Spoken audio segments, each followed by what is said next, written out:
Good morning, America. Welcome to the Rebranding American Culture podcast. I'm your host, Corn, a conservative, here with my co-host, Prince, a libertarian, and we are here with the latest and greatest podcast to be fighting the culture war, discussing controversial issues and all parts of American culture. Follow us on Spotify, Anchor, and YouTube. Hit that like button, ring the notification bell, and get ready for your weekly dose of the Rebranding American Culture podcast. Episode 1, Interviewing an Artist, the Curly Head Boy. We have here with us the Curly Head Boy. He's a up and coming artist hitting the new scene. He just released an album, Loving Hip Hop FM, and we're gonna be here to be talking with him about it. So I'm gonna introduce you guys as today and see how you guys are doing. How we doing today, everyone? I'm doing great. Can't complain. Thanks for having me. I'm doing pretty good today. Man, I'm doing better than I deserve. So how you doing today, guys? It's been a long while. We've been on hiatus for quite a bit. We're here with our first episode of season 2. We're here. We're back. We're proud. We're glad to see everyone here. Here, it's been a while, but we're here. We're upping the production and just getting ready for a new branch of the Rebranding American Culture podcast. But yeah, so would you like for me to refer you as Caleb? Like, is that fine with you? Yeah, you can refer to me as Caleb. That's perfectly fine. All right, man. Just the new album has came out. It's available on all streaming platforms, right? Correct. Yes. Yeah, Spotify, YouTube, Apple Music. Good to see, man. It's always good to see an artist releasing music, especially during times like this where it's been hard and people are not in the same mood, and it's very hard to break into that music sector when everyone's going through so much, man. It's good to see. Yeah, for sure. Yeah. Yeah, man. So let's just get right on to it. Love and Hip Hop FM. How did you come up with like this theme of the album? Like it's like a radio show, like we're just breaking into it, or where you have like your little interviewer going in. Like how did you break into that? What made you come up with that theme? Um, crazy story. Um, so I was at work, right?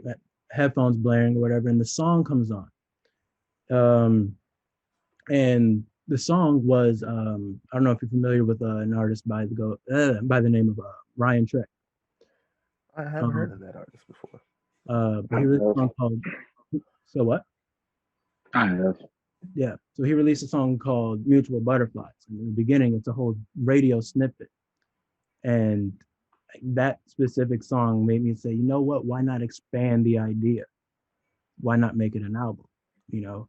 So I decided to take that small idea from his single and expand it throughout a whole late night snippet.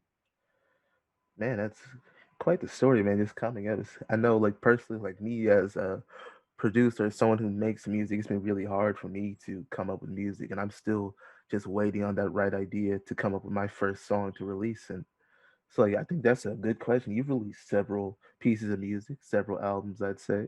So, like, how do you get past like that writing block, that fear of like just wanting to have a perfect album, just want to have a perfect song? Like, how do you break past that in order to release the music you do? Um, for me, it's everyone starts somewhere, like no one's going to completely come out the gates swinging, hitting home runs. Like you gotta, if you have an idea, just go with that, and that's what I've done. Not everything has been great, but I think that it's most definitely been things building upon one another, for sure. Yeah, so like the main thing is like, you know what, not everything is gonna be the next big hit, not everything's gonna hit the top 100 charts, but it's very important to start somewhere. Right. And I think that's a very like key. It's like hard for me because as a perfectionist, like when I release like every beat like I've released before, it's like it has to be where like I can look at it and be like, there's nothing else I can do. Like I've never been like released a beat, even if they aren't all great, and just been like, you know what, I could have done more for that. Like it was like a learning experience. So it's a bit harder coming on from like a full music track, but I can definitely see where you're coming from. Yeah. And I mean, you're always gonna have that little voice saying, like you could have done more or whatever, because you're always gonna be your worst critic. So you probably will never be pleased with it. But long as I enjoyed making it, that's all that matters to me. I remember coming into the intro from Love and Hip Hop FM, the interview, like who is the interviewer that's like recording this? Like, is that you with like uh something on your vocals? Like, Is that like a different person? Like who was that? Like who just helped you with that part of the album? That is a friend of mine who is not musically inclined at all. I was just like, you know what? He has a voice for it. So I hit him up. I've known him for years, and sure enough, he agreed, and that's how I got him. Yeah, man, that's a really interesting way to start out an album. Like you feel like you're just stepping into it. You just got into the car, you're driving down, you just turned on the radio, and you hear like those interviews that you get on stuff like the Shade 45. Like I think it's a really good way to just set the theme and just set the pace for what the album is gonna be, and you like further that on in several other skits. So coming into our first track called Genesis, about a girl we all know Valentine's passed not too long ago. Man, love is always in the air here at the Rebranding American Culture podcast. So who's the girl from Genesis, man? I saw it in like one of the skits. You didn't want to talk about it. Like, was that like how long ago was that, man? It's been up and down. I know for a lot of people like during the pandemic. So and like maybe it's like even further in the past. But like, how do Um, you like write a song like just about a girl? You know? well, what's so I used to write poetry heavy, like Oh, really? yeah, used to be real heavy into poetry. I read it, I don't really write it so much anymore. Um, and a couple of years ago, I wrote a poem entitled Genesis for a girl. Um, I never finished the poem. Let's say, do you Um, still have like the draft of it? I do still have the draft of it. I've stumbled on it maybe in like November, like the beginning stages of the album. And I was like, why not finish it? So I produced the track for it, and lo and behold, here we go. Yeah, that's another one of my questions. Do you produce all your music yourself? Like I noticed, like there was a really good sense of just unity when you come to like going through all of those tracks. Do you produce all those yourself? Do you get any help? Everything has been produced by yours truly. It's always good to see you have a producer as well as an artist just coming into the scene because like that helps you. Like this is me. This is all of me. I own everything. And you don't have to have anyone else hands on it. So I think that's really like a smart idea.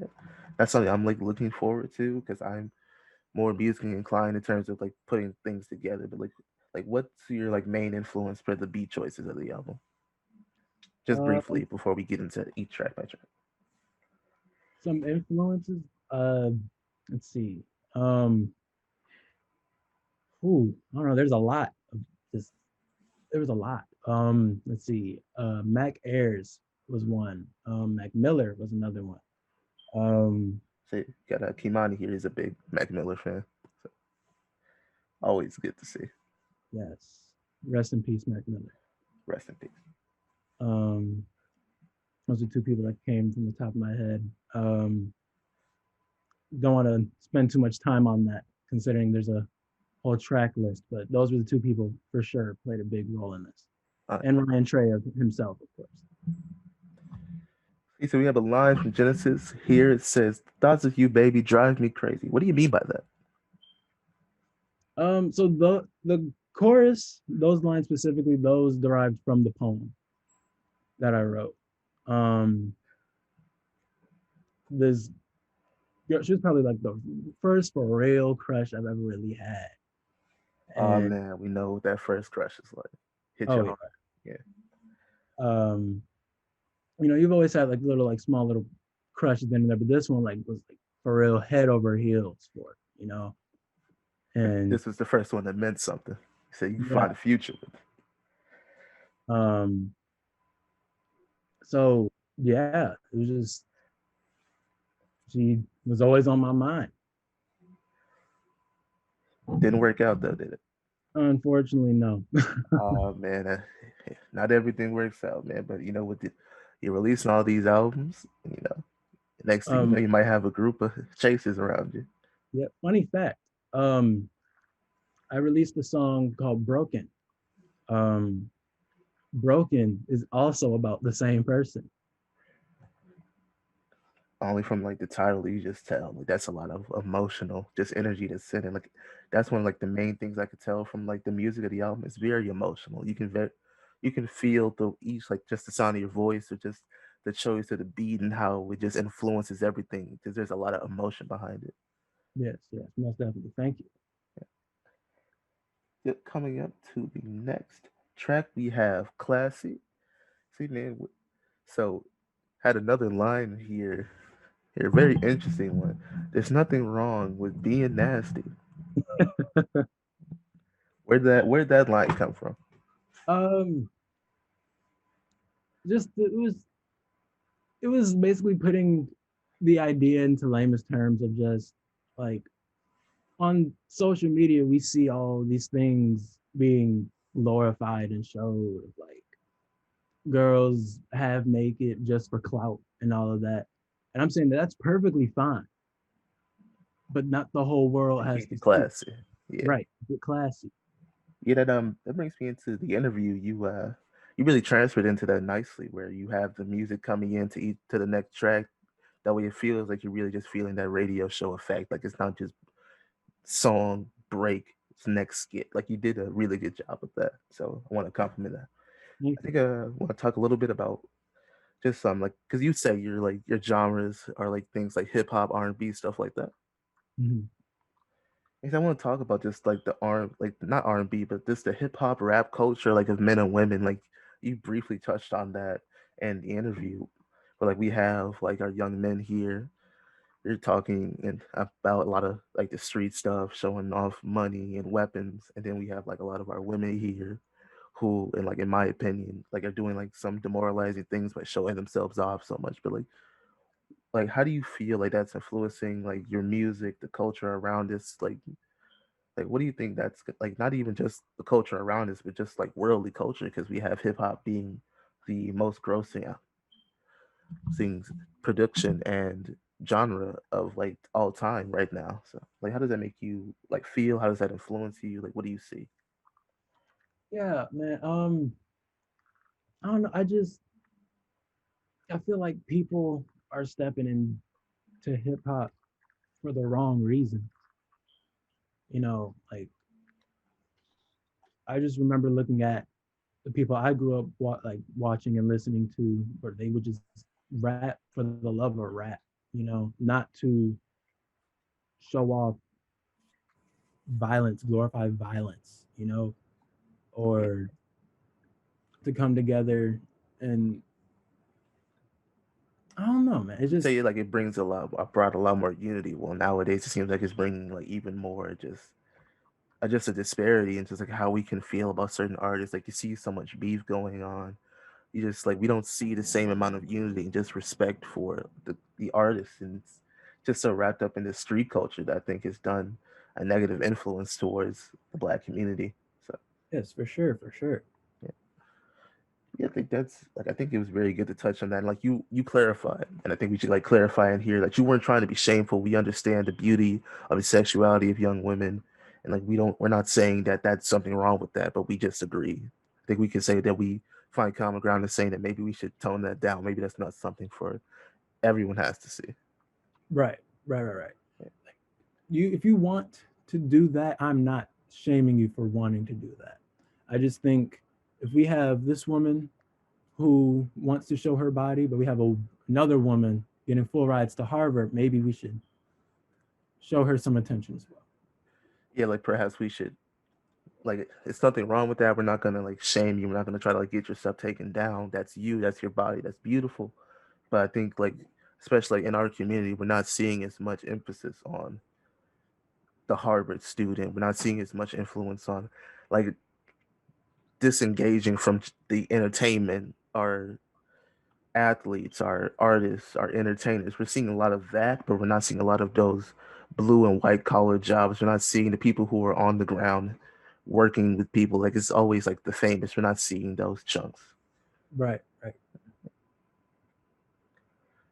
And then the next track we have here, we have Sunday Evening. I want to say, well, like, what's your main influence? Like, who was the main influence for this song? Because when I listened to like the flow, like the beat, gave me those J. Cole vibes. Like, what inspired you to write that one? Because it feels like one of those very like nostalgic songs. It really calls back to the old style of music. I It was just that. It was um I was writing first. Usually I don't write first. I usually make my beats first.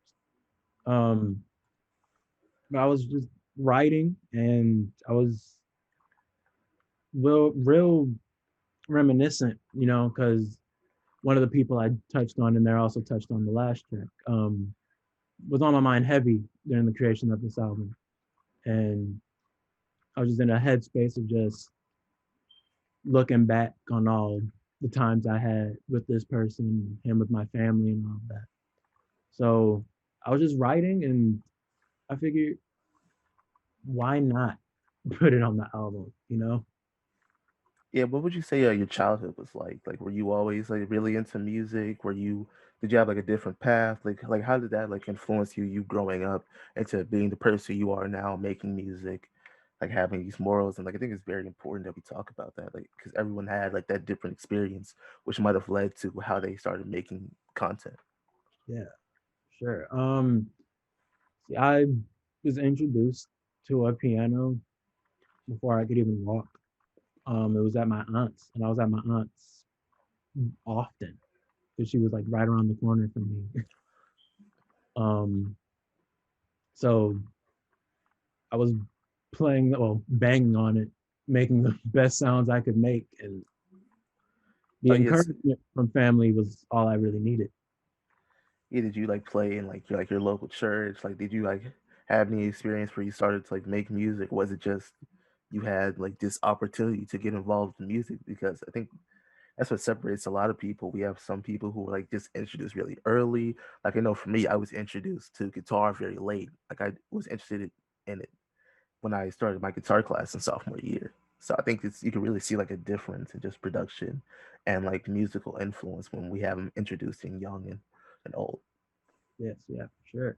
Um, for me, no, I've never played I've never played piano in my churches or anything like that. Um, I was real secluded and to myself growing up. So I would play piano, but I wouldn't want people around when I played. At least, well, when I got older, I didn't want many people around when I played. Um, Same with me singing. I was very self-conscious about my voice. Um, Yeah, that I was like similar along the way of just like when I first started learning guitar, like just recently. And these videos are private, so don't go try to find them. But I was just like going through just old videos of me practicing guitar for like my guitar class. I'm just looking at like Jesus Christ, does this kid not know what he was doing or what is he's gonna evolve into? Like for me, like it was very self-conscious. I was always like trapped up in my room. I don't want people to hear me. I was like very like I was introduced to like music like in my home. My mother was a very musical person. She's always playing music, like especially like you're doing that Sunday cleaning. You got the songs going, just old school style music. mhm.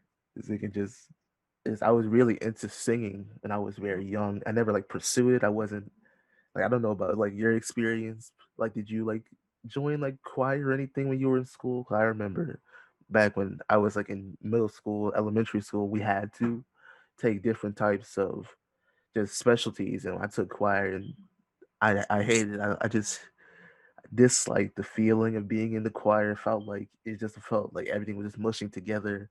I was always a very like solo person in terms of the sing aspect. So did you like do any choir? Did you join any music involved programs when you were like growing up in school? Um, in middle school, we had like a almost like a Glee club, but at that time, the TV show Glee was like very popular, Oh and everyone was like, "I'm not gonna join that." So it was like maybe me and like five other people who oh joined wow. it. Like that's all you need.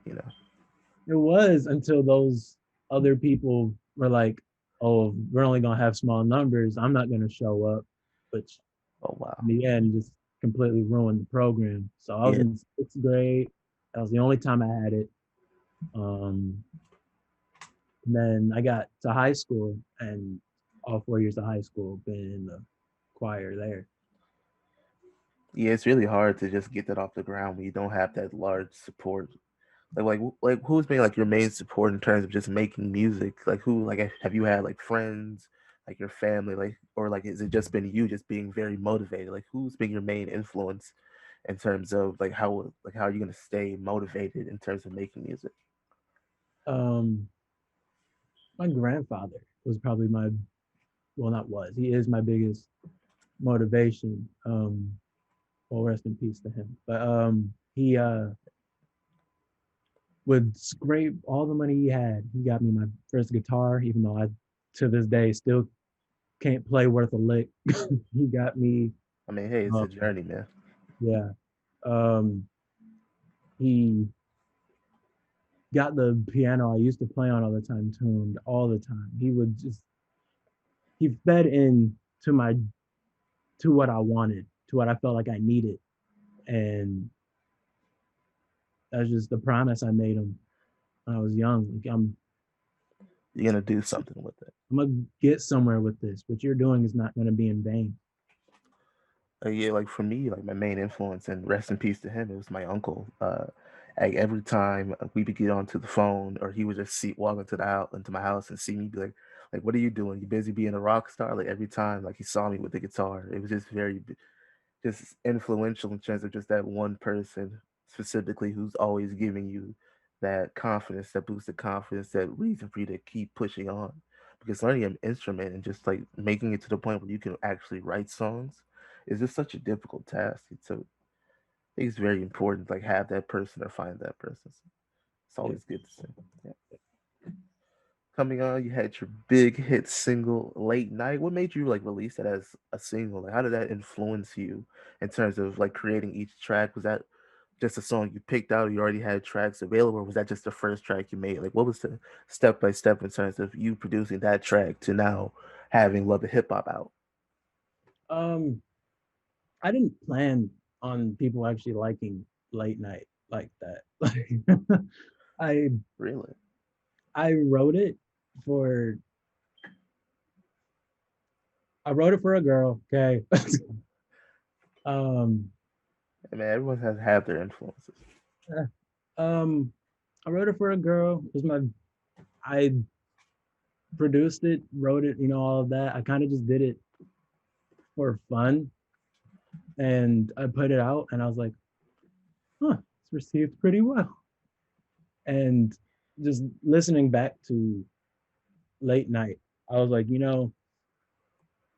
this fits what I want for the album. So I was like, why not? Also listening to late night, I was like, I want to continue the story of it. Let's see how far I can go with this without it sounding corny.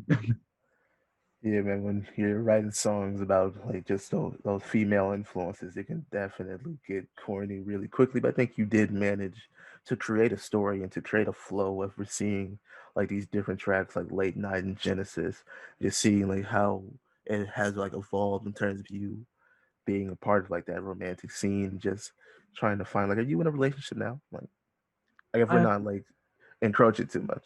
No, you're good. No, I am not. I'm completely single. Single man, single. You Yeah, looking? I'm running out of love songs to write. Guys, help me. You heard it today, ladies. His Instagram will be down in the description. If you want to go shoot him a DM, he's available.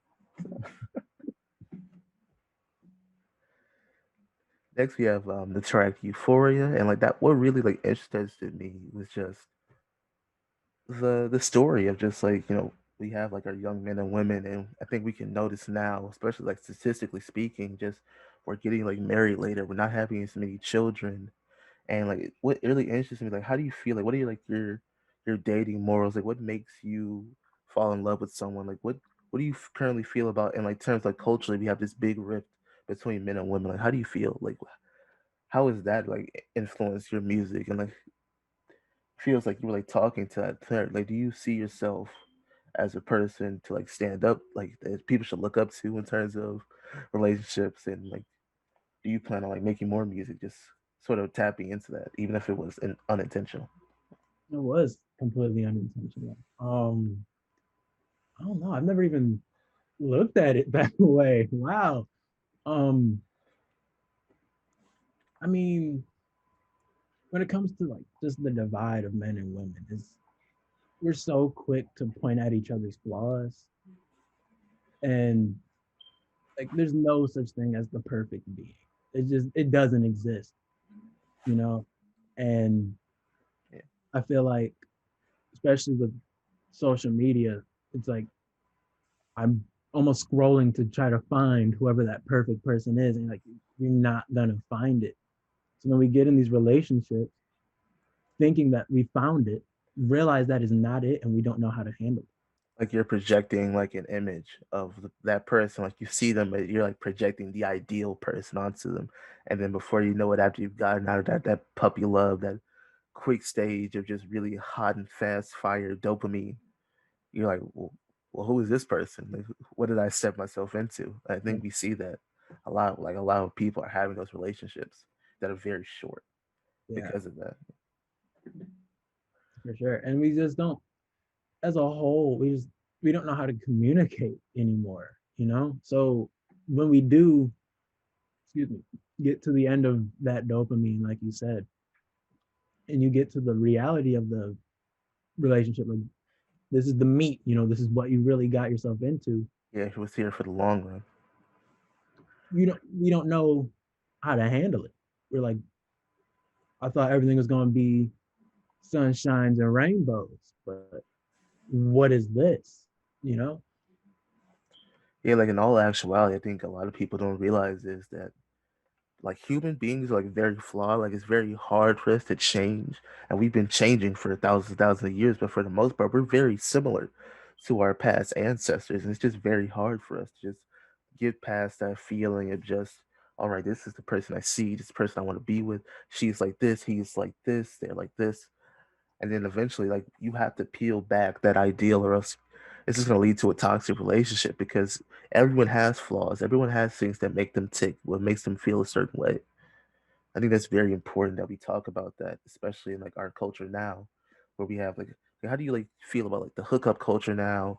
Like it's not talked about as much. Like we had the big rush of like the Tinder, like the Bumble, all that. We had a big rush like not even just a couple years ago, but you can still see it even now today. Like how do you think these dating apps have like influenced our culture in terms of relationships? Um, I feel like I kind of touched on a little bit with the whole swiping thing. Like Oh yeah. we now have just all these options in front of our faces. Like it's like a kid in a candy store. You just don't know which one to pick. And then you get one that finally really grabs your attention. They choose you too, like a Pokemon. You guys link up, but now there's others. You're not done. There's so many others, and then it's right in your pocket.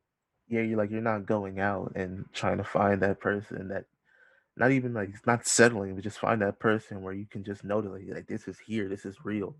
But instead, you're just seeing like the bare minimum, just like the snapshots in life. You're only seeing the good parts, and so it's just sort of helping to project that ideal. And we're not seeing like people and their highs, their lows, their midpoints in life. And it's just yeah, at least what you said, like that was a good analogy. The kid in the candy store, we're picking out these people, and we're sort of like dehumanizing ourselves in a way by getting so involved with the technology. Yeah.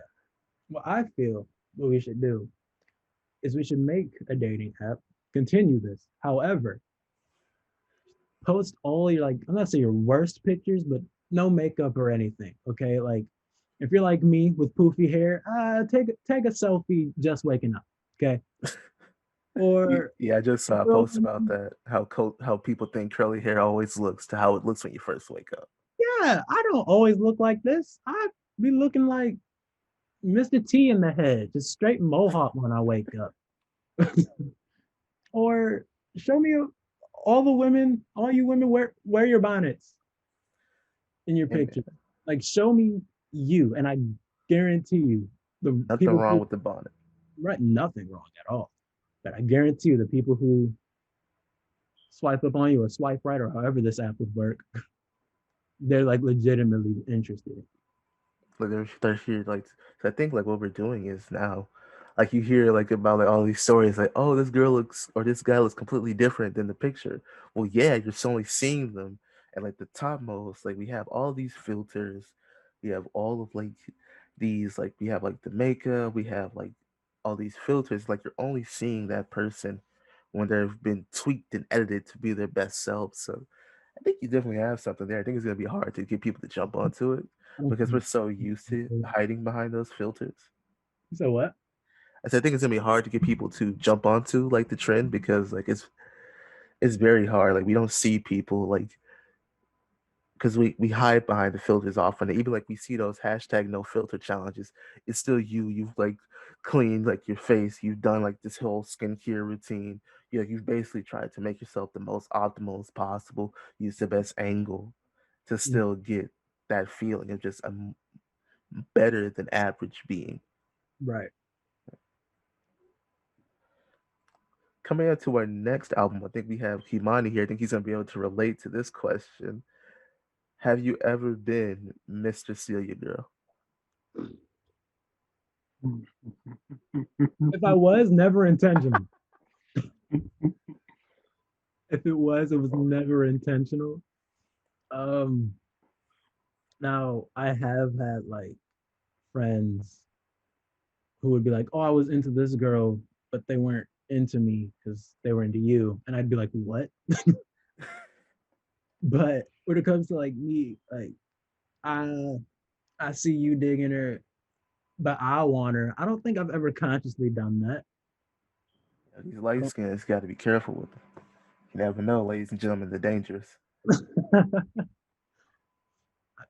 Warning label. I'll say that much. Warning label.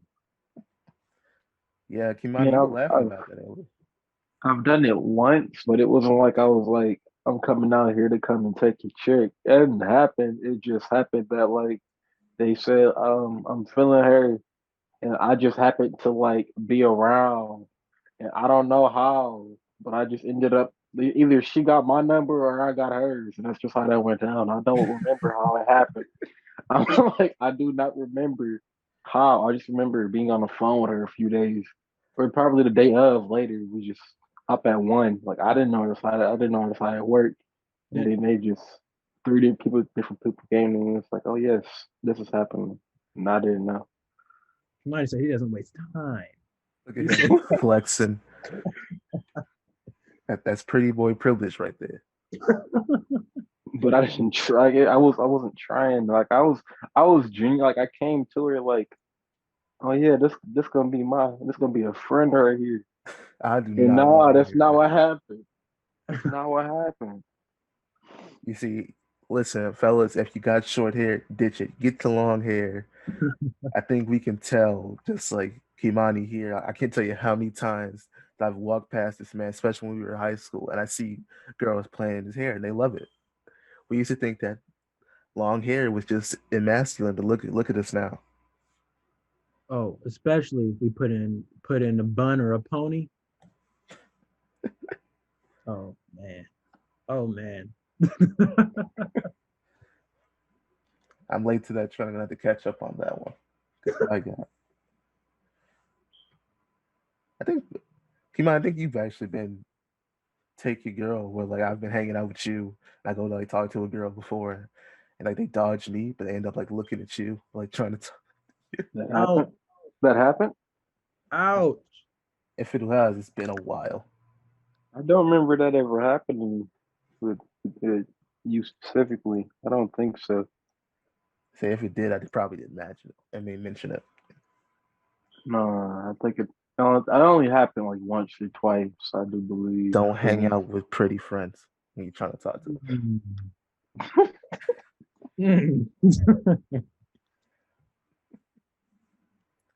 Yeah, now we're coming out, we're rounding up this last section. We have reflection here.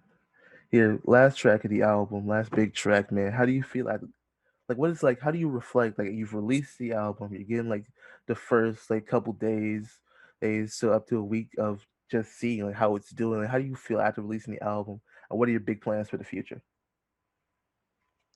um, I'm I'm really happy on how it's being received so far. Um, I wasn't expecting all the love so fast. I really didn't think it was gonna get as much attention. So I'm Yeah, you really think grateful. that long slow burn. Hmm? So you were trying to get, you were like expecting like the long, slow burn of like it's slowly gonna rise up, but you got like that decent impact from the first round. Yeah, I was expecting more like a roller coaster. You know, you don't start off going 60. You you ease up there, but like the next day I check my numbers and I'm like, well, here I am at 55 miles an hour. Hey, there's nothing wrong with that, man. It's always great to see that first bump, that first impact, man. Yeah. And as far as the future goes, I don't know, depending, because it's only been not even a week yet. So Not even a depending week. on how everything goes with this album, because if it just got attention at the beginning and it just flops for the rest, then why bother? But I'm planning on continuing the idea for the next album, depending on how it's received.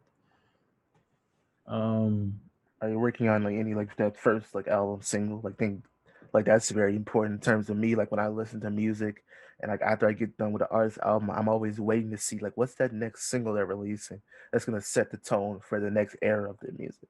Like do you have anything of that in the works? March 17th, there is March a single. 17th. There is a single. All right. It's called "The Bag."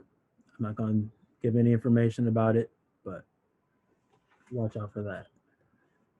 I'm gonna make sure to put that in the description as well. It's great to see you like so soon as well. Just gonna keep coming with it. Just keep hitting people with it because it's great to get that catalog really early.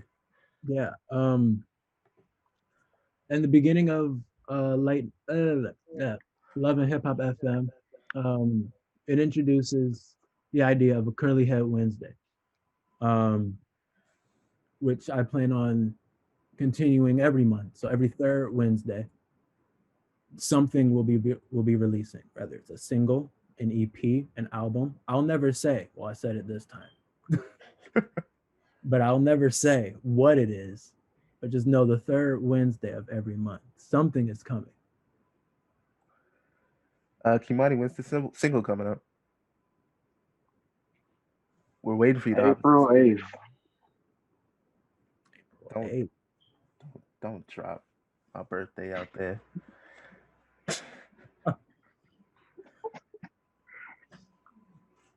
I'll drop a single April 8th, and it'll be a diss song against you. see, I thought it was nothing but love. Hey, it's better Nah, than I expected. I thought he was gonna say no, on I'm April kidding. 8th he was gonna drop a body. No, I'm kidding. I haven't been able to touch on the music area as of late. Mhm. Yeah, I think for me, just I'm trying to get my stuff together and release something by the spring. We're sort of like easing out, like we're in that like mid winter phase, trying to push out of it. But I'm definitely like, hoping to get like myself together, just get ready for spring. That first big season of the year, sun's gonna be out. We're gonna definitely see some more content coming from like me in terms of like an artist and like a content creator. So you guys Looking who have forward seen me from the music, expect some. I'm it has to be something this spring. Has to be something. Definitely pushing for that. for sure. I'm looking forward to that. I wouldn't, but You gotta have faith in stuff. Exactly. we're trying. I'm looking to upgrade like some of my studio gear to hopefully like help with that recording process. So we'll definitely see. I definitely want to do something. Want to get started because for me, it's very just like how do I get over that big hump? Like how do I like start? For me like especially when it came to making music, releasing beats. After I released that first beat, it came back a whole lot easier. I was making more and more, and just like trying to paste together something. So like for me, it's like once you get over that big first hump, after you release that first one or two songs, that's when it just becomes a streamline. Mhm. Love and Hip Hop FM. We love the album, but I always got to show like with the love. As we give out the love, got to give out some of the hate, man. Not no hate, but I think for me, my main critique of the album is the vocal and the beat needs to be a bit more equalized. I definitely like because you have that great voice, but I think when coming with like these next singles, that next album, I want to see more compression. I want to hear more emphasis on that vocal, especially now in today's culture of music where the vocals are taking the forefront in the mix. We're seeing a lot more of those vocals hitting you first before we get that beat. So I think for my main critique, I want to see some more equalization. Yeah, for sure. I appreciate Yeah, I think before we typically are political podcast, as we said, doing a bit stuff different for the second season. Are you a political guy, man? Like, do you step into the political ring? Are you like politically involved in any way? that. Do you See, feel comfortable talking about your politics? I feel comfortable. It's not that. It's just I try to stay out because if I start, I can't stop, and I get real passionate and tend to get angry. So Say, I try to keep that under wraps. what I ask, like, if you don't mind, like, what is like the closest thing to like your political affiliation, and like what got you started into politics? Like, what introduced you to that world? At this point, I don't think I have a political affiliation. Like, Yeah, there's that's just why I try to like send, because like even me, like even though I do put a label on it, I'm always like just noticing even more and more how like I think it's important for us to not like significantly like supply, like when I say like your political affiliation, I typically don't mean party. I think we have so many people, like especially like even our politicians are like so like tied to the party that we're not viewing their separate ideas, and we're just only getting that what we think of like the party or like the history. yeah. That's pretty much where I'm at with it as well. Just like I used to be like pro Democrat, and I'm like there's things here I don't agree with, but I don't completely agree with the ideology of Republicans. I, Definitely same for me. I think yeah, it's good that we have like a more informed populace that are not always going to be siding one way here, one way there. And I think that's very important, like to keep the both of the parties in check. We have to have people who are not afraid to voice their ideas and not just vote straight ticket. yeah, for sure. Yeah, like for me, in terms of politics, when I first came in, I was pretty young. It was actually probably right before the 2016 election, and Mhm. it was starting to be introduced to us because we had like such a contentious and controversial election, and it was just like I was young African American, so it was definitely pro Democrat or liberal here. The other guys are racist, et cetera, et cetera. And Right. and then Mhm. yeah, as I like grew as like a person, not only like I noticed like my values started to come in, and I started to identify more with the right side of things. I started to push back a little bit, just like I always like tend to find myself somewhere like in the more libertarian area. That's why I typically like identify myself as libertarian conservative. Just that feeling of yeah, like everyone's like their own person, and the best thing we can do is just allow ourselves to be people and just do like whatever you want as long as it doesn't hurt no one and keep the government to a minimum. Yeah, yeah. I completely agree with that. Yeah, Um, I think that's what's going to be very important in terms of us like developing as a culture in terms of our political side is what are we gonna do? What are we gonna like do to keep these politicians in check? Because I think the most important thing, as well as working on how to like lessen that divide we have, is having more libertarian politicians. Like not even just from that party, but just from that idea space. That hey, like if I'm in this state, like if I'm in Florida, and we have people like Ron DeSantis, he's gonna have his values and they're gonna affect Florida. Like we don't always have to come to do something that affects the entire country. Like we're still very focused on our states. They're like separate countries, really. So I think there's gonna be more focus on us focusing and giving less power from our federal to our state. And that's my big one. yeah, I can most definitely see that, especially because like not everything applies to everyone. Like some states will need this, other states won't. So I can most definitely see that. Are you voting for Kanye West in 2024? I mean, I mean, the words of Kendrick, maybe he'll let me get some. Let me stop. Um, but only time will tell. The time will tell. Uh, Imani, are you going to be stepping into the political ring in 2024? Are you going to vote that year? Mm, it depends on what Biden does. really depends on what he does while he's in office that will make me either even want to vote. But I don't believe in leaders, so it's Mm. iffy. I don't like the idea of one person being over everybody. It doesn't make sense to me. That's very true. Do you have like a prediction for like who's gonna be the the candidates for 2024? I think that's what like everyone has their eye on. We're seeing Biden. We're like we're gonna let him do whatever he wants for like these 4 years. I think the big eye for every politician, for every like political person, like who's going to, if he's still in the race. Like I know for me, I don't think he's gonna be here in 2024. But say Wow. he's still not wishing any harm on him, but he's late to the show. But like everyone Ooh. appears to be No. looking at that 2024 spot. Do you have like any predictions? Like, who do you think we're gonna see, or who you like? Do you have More anyone like white you might people, want to see? You're right. more old white people, probably. I I don't mean, know. That's usually what it is.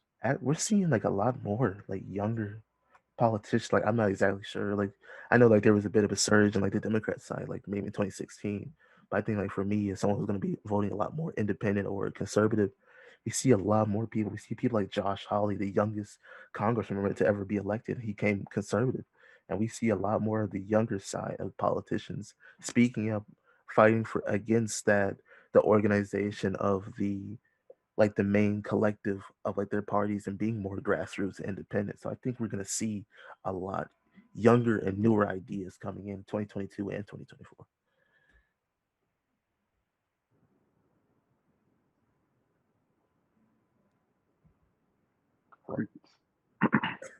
Crickets. But yeah, like do you have like anyone that you expect to like show up? Do you have anyone you're pining for that 2024 spot? I know for me, I'm big on Florida's governor Ron DeSantis. He's done great on COVID, on opening up schools. Like that, I think that's very important to me. Like that's the big budget issue. Like how did you do with COVID? And I hope we don't get demonetized or restricted because they hate when you say the word. like like how what are we gonna see in terms of like how did you do with COVID? How do you feel about opening up the schools? How do you feel just about the lockdowns, like this culture that we've created during this time of tragedy? I think that's gonna be a big decider. I can agree with that. I'm not too into it as you seem. I'm not too knowledgeable. Um, for me, I'm more of a let's see what tomorrow brings type of guy. Yeah. Um, In but terms of like the more liberal side, I think Tulsi Gabbard has. I believe that's Tulsi Gabbard. Isn't she the Hawaiian politician? Um, but yeah, I think she's reached out to like a lot of. She's like being able to reach across the aisle, also remaining pretty moderate. So I think if we're gonna see like a new like she's like a younger young lady as well. So if we're gonna see these younger new politicians who aren't so tied into the collective of their party, I think that's definitely someone I would like to see. And even like we don't win 2024, I wouldn't mind. mhm. But yeah, man, I think that wraps us up for today. Do you guys have like any final thoughts today? Like, how do you feel? Like, how did it go for you? It was great to have you on. I would love to have you on for more episodes. It was a great time. Oh, it was a great time. I would love to be here again. Sure. Thanks for having me. And it's no problem, man. We always love to see new talent. Love to like dive into more into just the music culture that we live in now. That would definitely be a great another episode. But I like if you want to, like I would go ahead and just give us your socials, give us like what's coming up next, and just like go ahead and give yourself an ad. All right. Hey guys, Curlyheadboi. I got a lot in store. Okay. If you want to stay up to date with it, my Instagram is I am Curlyheadboi. So go ahead, give that a follow. Um, yeah, just join the ride. Well, we're gonna have so much in story. Like I said again, it's season 2. If you listen this far, make sure you DM us or email us if you would like to show up on the podcast and talk about something. You can always follow us on the Rebrand America podcast. That's our Instagram. Follow us on YouTube at the Rebranding American Culture podcast. Follow us on Spotify, on Anchor.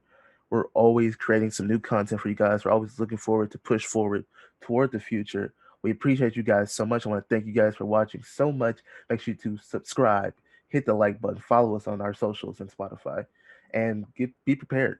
Season 2 is going to be bringing in a lot of new changes and a lot of new people. So if that's all for it, I say have a good time. Thank you, America, and good night.